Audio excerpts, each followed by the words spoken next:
दोस्तों आज हम आपको पीरियाडिक टेबल के अंतर्गत आयनाइजेशन एंथैल्पी यानी कि आयनाइजेशन पोटेंशियल के बारे में बात करते हैं।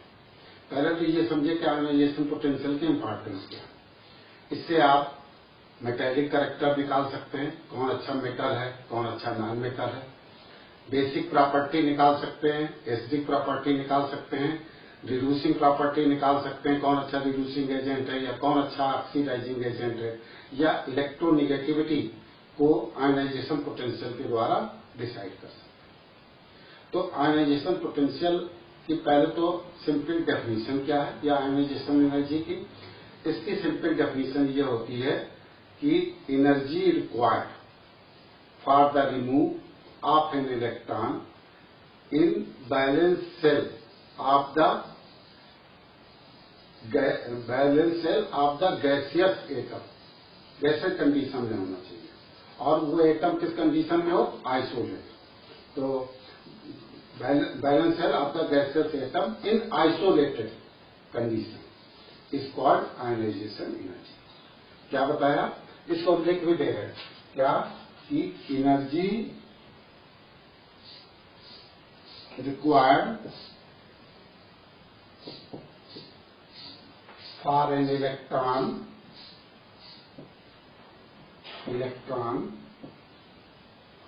of the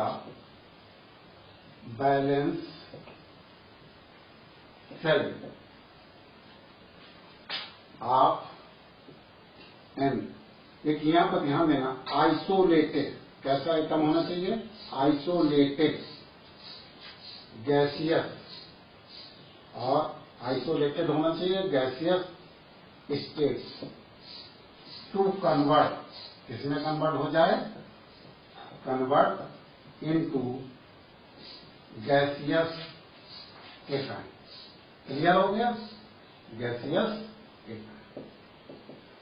क्या बताया हमने, ये तो डेफिनेशन। कैसे कि सपोज क्या ये कोई मेटल है और कंडीशन क्या है, गैस फॉर्म है, ठीक। इलेक्ट्रॉन लॉस किया, यम पॉजिटिव आया और इसको हमने कर दिया फर्स्ट आयनाइजेशन एनर्जी, ठीक। क्योंकि एनर्जी की जरूरत पड़ती है इसलिए आयनाइजेशन एनर्जी एक ऐसी प्रोसेस होती है, इंडोथर्मिक होती है। कैसी होती है, इंडोथर्मिक। हीट की जरूरत पड़ती है, हीट निकलती नहीं, ठीक। इसलिए इसमें डेल्टा एच क्या होगा, डेल्टा एच इसमें निगेटिव साइन होगा, राइट। अब सवाल ये होता है कि कितना आयनाइजेशन एनर्जी पॉसिबल होती है, उस एटम की बैलेंस सेल में कितने इलेक्ट्रॉन, उतनी आयनाइजेशन एनर्जी पॉसिबल हो सकती है। अगर मान लो बैलेंस सेल में एक है तो फर्स्ट आयनाइजेशन एनर्जी हो सकती है सिर्फ एक ही। मैग्नीशियम जैसे दो होते हैं तो दो आयनाइजेशन एनर्जी का पॉसिबल हो सकती है, ठीक। ये पॉसिबल हो सकती है। तो नंबर ऑफ आयनाइजेशन एनर्जी कितनी पॉसिबल होगी अगर पूछा जाए तो आपका जवाब ये होगा कितने बैलेंस सेल में इलेक्ट्रॉन है, और एक एक करके इलेक्ट्रॉन निकालेंगे, एक साथ एक इलेक्ट्रॉन नहीं निकालते, स्टेप बाय स्टेप निकालते हैं। तो यहां पर जैसे हमने ये एक मेटल था, एक इलेक्ट्रॉन निकाला, फर्स्ट आयनाइजेशन एनर्जी। अब हमें मान लो हम फिर स्टेप वाइज निकालें, यम पॉजिटिव गैस कंडीशन हुआ और फिर एक इलेक्ट्रॉन निकाला तो यम टू पॉजिटिव प्लस इसको हमने सेकेंड आईपी कह दिया, सेकेंड आईपी। फिर M two positive gas condition में, फिर हमने इलेक्ट्रॉन निकाला तो यम थ्री पॉजिटिव प्लस ई, और इसको हमने थर्ड आईपी कह दिया। अब आता क्या है कि इसके मतलब जो थर्ड आईपी है यानी कि आयनाइजेशन एनर्जी थर्ड की ज्यादा होगी आयनाइजेशन एनर्जी सेकेंड के, सेकेंड की ज्यादा होगी आयनाइजेशन एनर्जी फर्स्ट के। इसको हम सक्सेसिव आयनाइजेशन एनर्जी कहते हैं। क्या कहते हैं, successive ionization energy, successive ionization energy, ठीक। अब क्यों होती है, तो उसमें देखिए जब एक इलेक्ट्रॉन निकाला, ठीक, तो पॉजिटिव चार्ज डेवलप हो गए, रेडियाई की वैल्यू कम हो गई, वर्क ज्यादा करना पड़ेगा। फिर और इलेक्ट्रॉन निकलने और यानी कि पॉजिटिव चार्ज डेवलप हो रहा है। ठीक, प्रोटॉन इलेक्ट्रॉन को अपनी ओर खींचेगा, डिस्टेंस कम हो रही, आईपी की वैल्यू बढ़। तो रिलेशन क्या होता है? रिलेशन ये होता है कि IN plus 1 is greater then IN। IN मतलब न्यूट्रल एटम। न्यूट्रल एटम की आयनाइजेशन एनर्जी हमेशा कम होगी किसके कंपेरिजन में? आयोनाइजेशन आयोनाइज्ड एटम के कंपेरिजन। ठीक, अब कैसे? तो जरा यहां पर एक पॉइंट और देखो कि इससे हम ऑक्सीडेशन नंबर को कैसे निकालते हैं। तो नोट करके ये पॉइंट करना होता है, नोट करके कि अगर दो सक्सेसिव आयनाइजेशन एनर्जी के बीच डिफरेंस 10 से 15 इलेक्ट्रॉन वोल्ट पर एटम हो या इससे कम हो, यानी 10 से 15 इलेक्ट्रॉन वोल्ट पर एटम, या इसको 965 किलो जूल से 1450 किलो जूल पर मोल, तो इसकी जो लोअर ऑक्सीडेशन स्टेट होती है, लोअर ऑक्सीडेशन स्टेट्स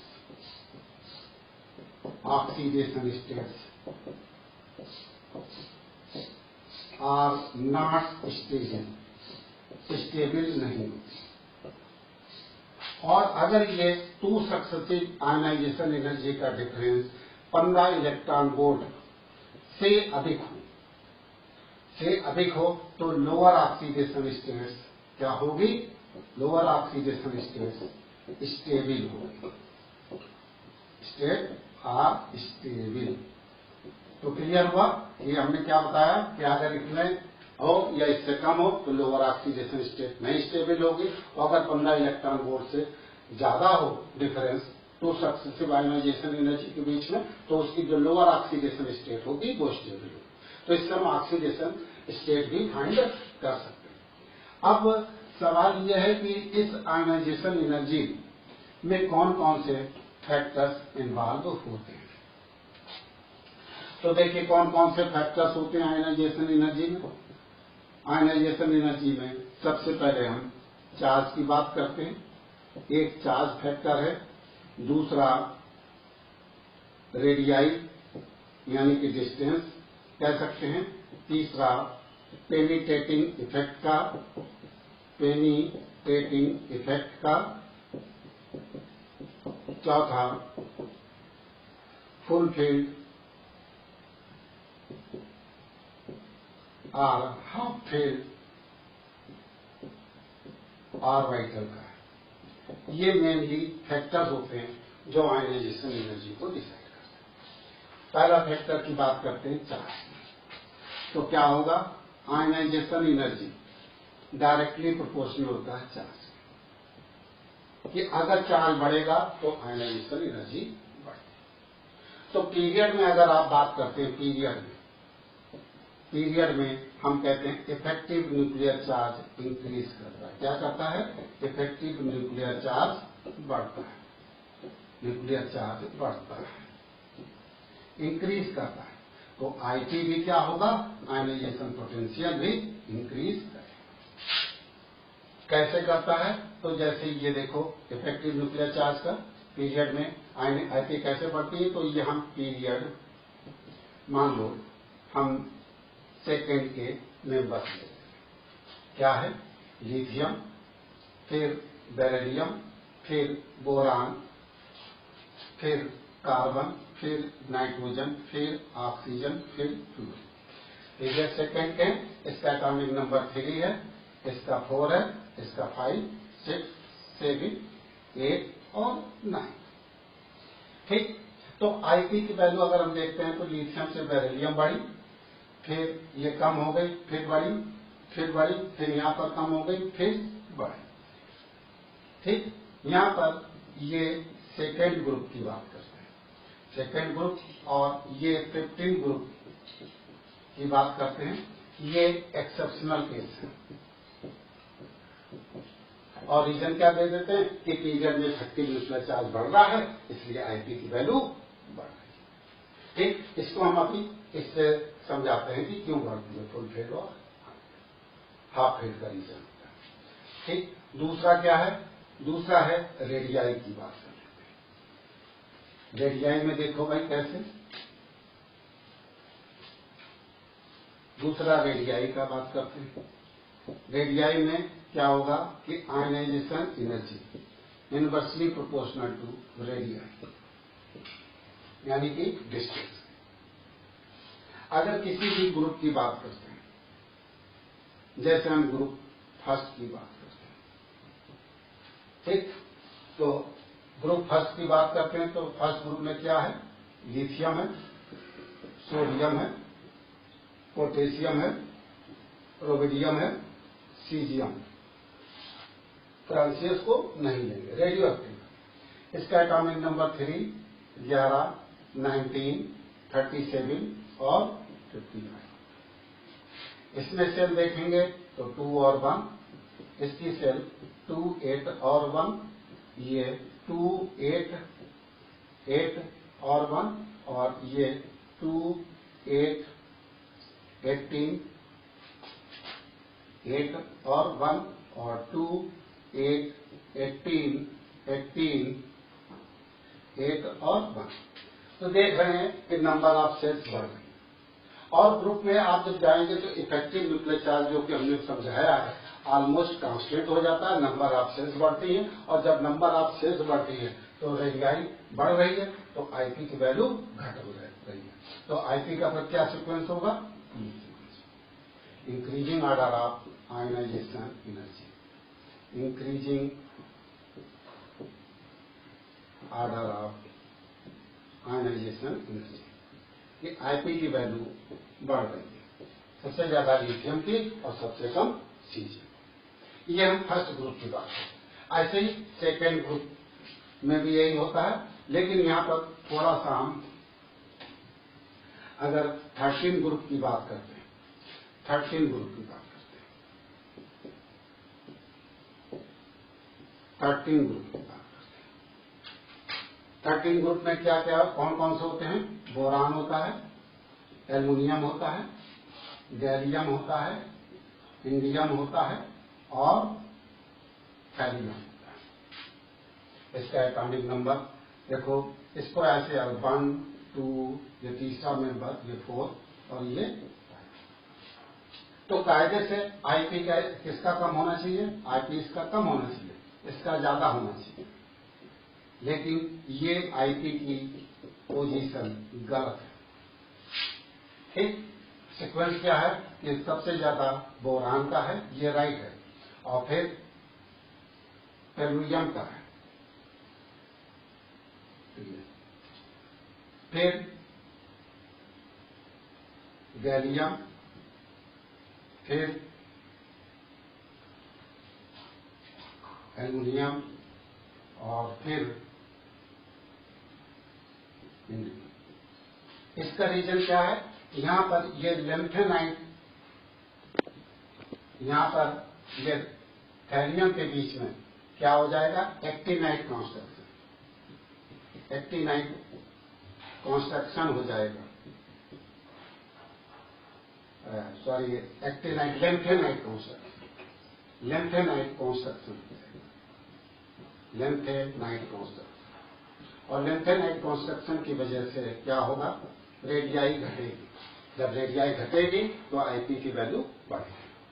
और इनके बीच में क्या हो जाएगा, ये गैलियम में ये होगा क्या, ट्रांजिशन कॉन्स्ट्रक्शन, ट्रांजिशन इफेक्ट की वजह से, इसकी वजह से ट्रांजिशन इफेक्ट की वजह से। तो इसमें जरा ध्यान देने वाली बात है ग्रुप 13 के बीच में। ऐसे ही ग्रुप 14 की बात कर लेते हैं, बाकी सब में वही रूल लगेगा कि ऊपर से नीचे की ओर जाने पर घटेगी, क्योंकि रेडियाई बढ़ती है। अगर हम ग्रुप 14 की बात करते हैं, ग्रुप 14 ग्रुप 14 में क्या है, बोरान है,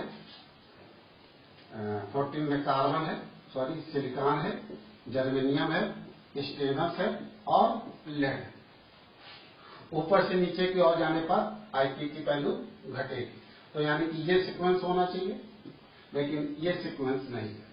यहाँ पर भी सीक्वेंस ये है, कार्बन की सबसे ज्यादा, फिर सिलिकॉन, फिर जर्मेनियम, ये गलत है। और जर्मेनियम से पहले फिर लेड आ जाता है और लेड के बाद में फिर यहाँ पर भी वही लैंथेनाइट कंस्ट्रक्शन का असर होता है, इसीलिए ये एक्सेप्शनल केस होते हैं। फिर आता है तीसरा, पहला तो चार्ज हुआ, दूसरा रेडियाई, यानी कि नंबर ऑफ सेल्स बढ़ती हैं, आईपी की वैल्यू घटती है। तो इसके मतलब सबसे कम रेडियाई किसकी होती है? फर्स्ट ग्रुप की। तो फर्स्ट ग्रुप की आईपी सबसे कम होगी और सबसे ज्यादा किसकी आईपी होगी? इनर्ट एलिमेंट यानी कि एक्टिव एलिमेंट।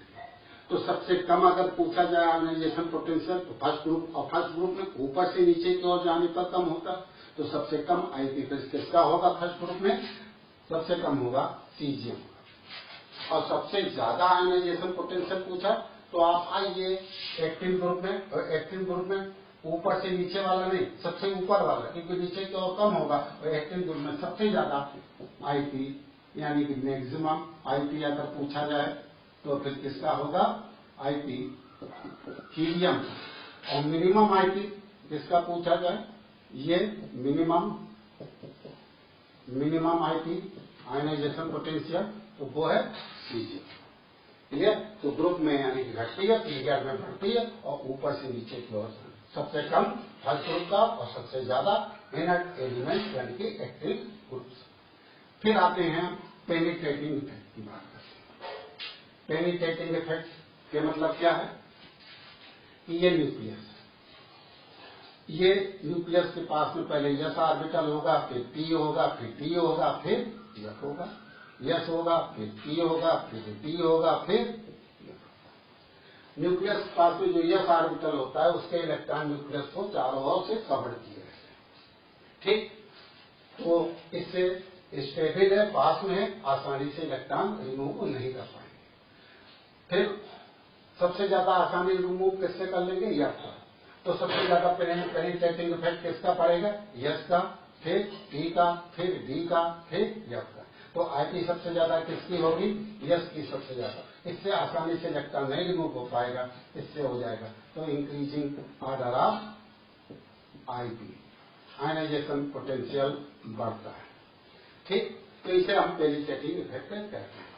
तीसरा फोर्थ फैक्टर होता है फुल फील्ड और हाफ फील्ड। ये रीजन क्या है? कि जैसे आपसे कहा कि P3 दिया, एक P2 दिया, एक P4 दिया। ठीक? किसका आईपी ज्यादा है? तो मैक्सिमम इलेक्ट्रॉन P में कितने रहते हैं? 6 होंगे, तो ये फुल फील्ड। क्या होगा? Full filled. और अगर 3 इलेक्ट्रॉन है तो हाफ फील्ड होगा। तो फुल फील्ड या हाफ फील्ड वाला ज्यादा स्टेबल होता है ड्यू टू सिमेट्री की वजह से। तो फिर आईपी भी उसका ज्यादा होगा। तो आईपी किसका होगा? P2 से ज्यादा P3 और P3 का P4 से भी ज्यादा होगा। तो ये सिक्वेंस आयनाइजेशन पोटेंशियल का होगा। ठीक? ऐसे D5 का आईपी ज्यादा होगा कंपेरिजन टू D4 से एंड D6 से। ठीक? ये आईपी होगा क्योंकि क्या है? Half field. यहां पर रीजन हाफ फील्ड। इसलिए और फुल फील्ड वाला कौन सा? जिसका कॉन्फ़िगरेशन NS2 NP6 आ जाए, यानी कि P पूरा कंप्लीट हो जाए। तो वो स्टेबल ज्यादा होगा, तो उसका आईपी भी ज्यादा होगा। तो इसीलिए ये रीजन होगा। तो इधर आप एक और क्वेश्चन हम दे रहे हैं कि जैसे हम यहाँ पर फुल फील्ड और हाफ फील्ड की बात करते हैं। यहाँ पर 7 नाइट्रोजन लिया हमने और एक N पास कर दिया। इसका जब हम स्ट्रक्चर बनाते हैं तो 1s2, 2s2 और 2p3। ठीक? और इसका स्ट्रक्चर बनाते हैं तो 1s2, 2s2 और 2p2। अब आप ये देखेंगे के साथ कि ये ज्यादा इसकी आईपी होगी, इसकी आईपी कम होगी। तो यहाँ पर मान लो इसका आईपी आयनाइजेशन पोटेंशियल फर्स्ट कैबिन नाइट्रोजन एन, ठीक, और फर्स्ट कर दिया, और इसका आईपी एन पॉजिटिव हम सेकेंड कर दें, तो किसका ज्यादा होगा? तो आप फुल फील्ड के हाफ फील्ड ये कहेंगे हाफ फील्ड है, और ये हाफ फील्ड ये फुल फील्ड नहीं, तो इसका ज्यादा होगा, तो ये आंसर गलत हो जाएगा। आईपी किसका ज्यादा होगा? एन पॉजिटिव का आईपी ज्यादा होगा कंपेरिजन टू एन। यहाँ फुल फील्ड वाला या हाफ फील्ड वाला मेथड नहीं लगेगा। यहाँ क्या लगेगा? Successive ionization energy. हमने सक्सेसिव आयनाइजेशन एनर्जी क्या बताया? In+1 is greater than I. ये आयनाइज एटम की आईपी की वैल्यू ज्यादा होगी कंपेरिजन टू न्यूट्रल। जब एक इलेक्ट्रॉन यहां से निकाल लोगे तो क्या होगा कि पॉजिटिव चार्ज ज्यादा होगा, ठीक, तो इफेक्टिव न्यूक्लियर चार्ज बढ़ जाता है, वो इलेक्ट्रॉन को अपनी ओर खींचता है, तो डिस्टेंस कम हो जाती है, इसलिए इलेक्ट्रॉन को आसानी से रिमूव नहीं कर पाएंगे, इसलिए पॉजिटिव का ज्यादा होगा कंपेरिजन टू एन। अब इसीलिए हम पीरियड में चलते हैं। जैसे पूछा जाता है कि बेरिलियम का ionization potential, first IP of beryllium are more than first IP of boron. तो इसको कैसे समझाएंगे? इसको इस रीजन से कैसे कि 4 बेरिलियम है और 5 बोरान। इलेक्ट्रॉनिक कॉन्फ़िगरेशन बनाया 1s2 2s2, इसका बनाया 1s2 2s2 2p1। यह ऑर्बिटल कंप्लीट है, पास में है, इसलिए इसका आईपी ज्यादा है, और इसमें क्या है पी ऑर्बिटल कंप्लीट नहीं, इसलिए इसका आईपी कम है। तो बेरिलियम का आईपी ज्यादा होगा कंपेरिजन टू बोरान के आईपी से। इसी तरह एक दूसरा है कि फर्स्ट आईपी, अब देखिए first IP of nitrogen are more than first IP of oxygen, but second IP of oxygen are more than second IP of nitrogen. तो देखिए कैसे इसका रीजन हम फुल फील्ड और हाफ फील्ड से समझा। 7 नाइट्रोजन को हमने बनाया 1s2 2s2 2p3, और 8 ऑक्सीजन बनाया। इसका क्या है 1s2 2s2 और 2p। फर्स्ट आईपी की बात करते हैं नाइट्रोजन के केस में, तो यहाँ पर p3 है, यानी कि क्या है हाफ फील्ड है, और यहाँ पर ये p3 हो गया और यहाँ पर p4 हो गया, ठीक, ना तो ये हाफ फील्ड है ना ये फुल फील्ड है। तो हाफ फील्ड होने की वजह से सिमेट्री हो गई, सिमेट्री होने की वजह से ये ज्यादा स्टेबल है, आसानी से इलेक्ट्रॉन को रिमूव नहीं कर पाएंगे। तो फर्स्ट आईपी किसका ज्यादा होगा? IP of nitrogen N2 are more than first IP of oxygen, ठीक। लेकिन अगर हम सेकेंड आईपी की बात करते हैं, तो सेकेंड आईपी में क्या होगा?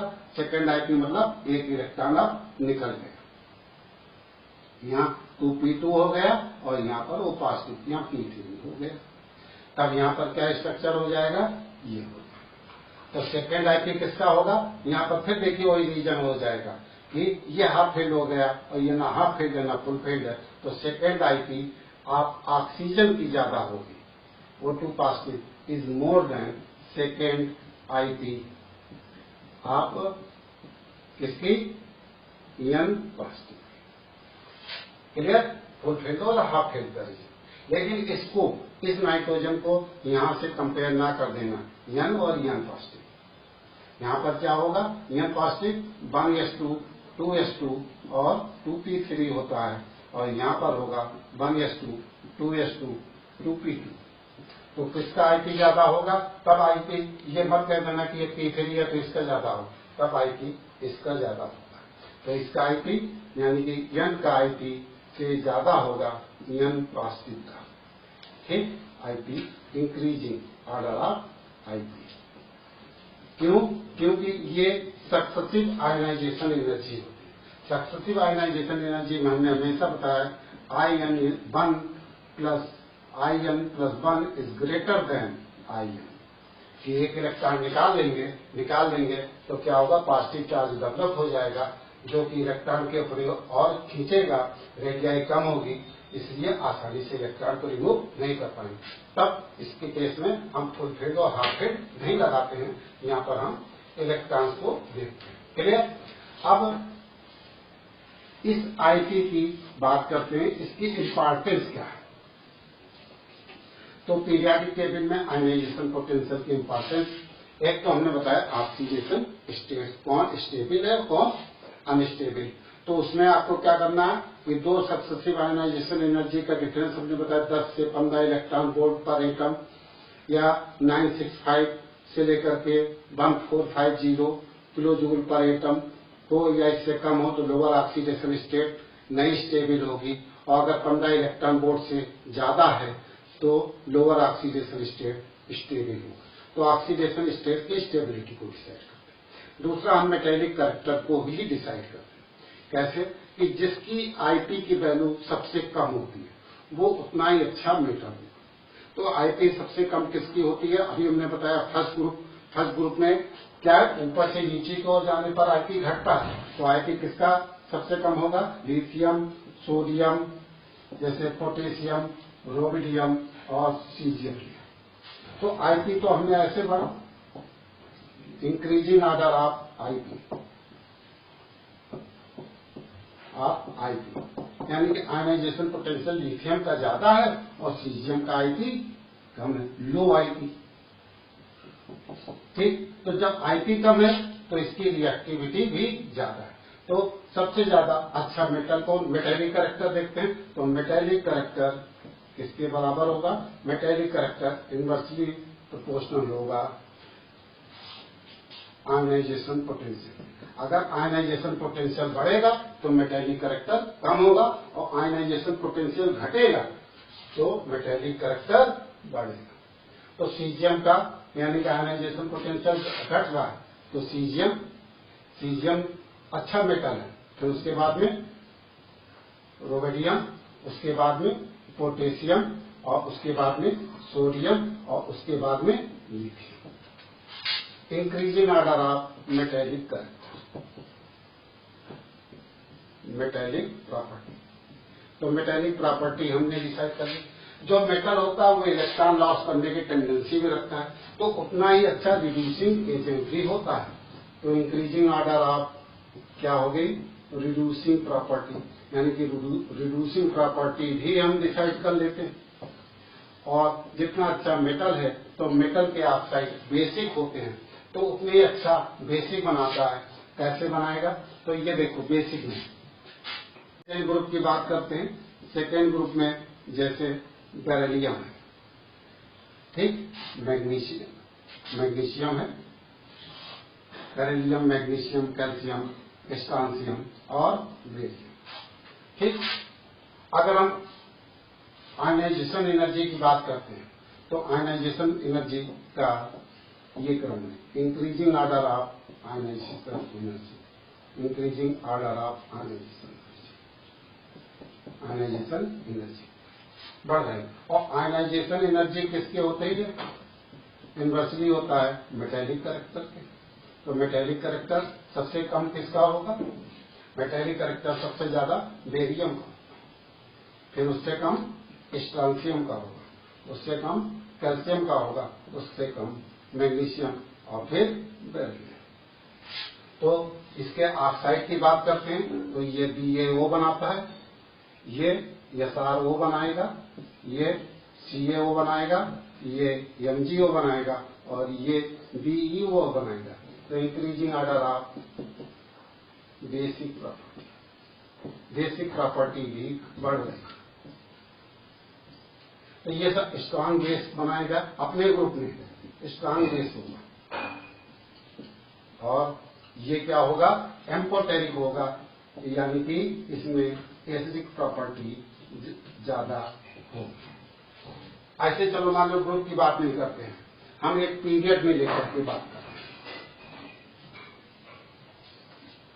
तो पीरियड में क्या है, पीरियड की बात करी, जैसे हमने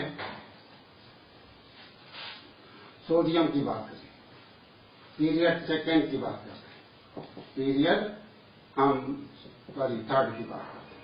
सोडियम है, मैग्नीशियम है, एल्युमिनियम है, सिलिकॉन है, फास्फोरस है, सल्फर। ठीक, ये Na2O, ये MgO, ये Al2O3, ये SiO2, ये P2O5 और ये SO3। क्योंकि मेटेलिक से ये क्या हो रहा है, non metal, increasing order of non metallic character, order of non metallic character, non metallic character हो रहा है, नॉन मेटेलिक कैरेक्टर पीरियड में बढ़ता है। तो इंक्रीजिंग ऑर्डर ऑफ क्या होगा, ऑक्सीडाइजिंग प्रॉपर्टी, ऑक्सीडाइजिंग प्रॉपर्टी बढ़ेगी तो रिड्यूसिंग प्रॉपर्टी कम होगी।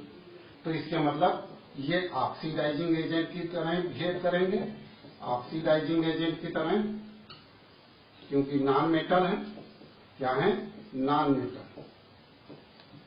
और ये मेनली किसकी तरह बिहेव करेंगे, ये करेंगे मेटल की तरह बिहेव करेंगे और किस तरह से बिहेव करेंगे, रिड्यूसिंग एजेंट की तरह, रिड्यूसिंग एजेंट की तरह। ये मेटल है और ये क्या है, मेटलॉयड है।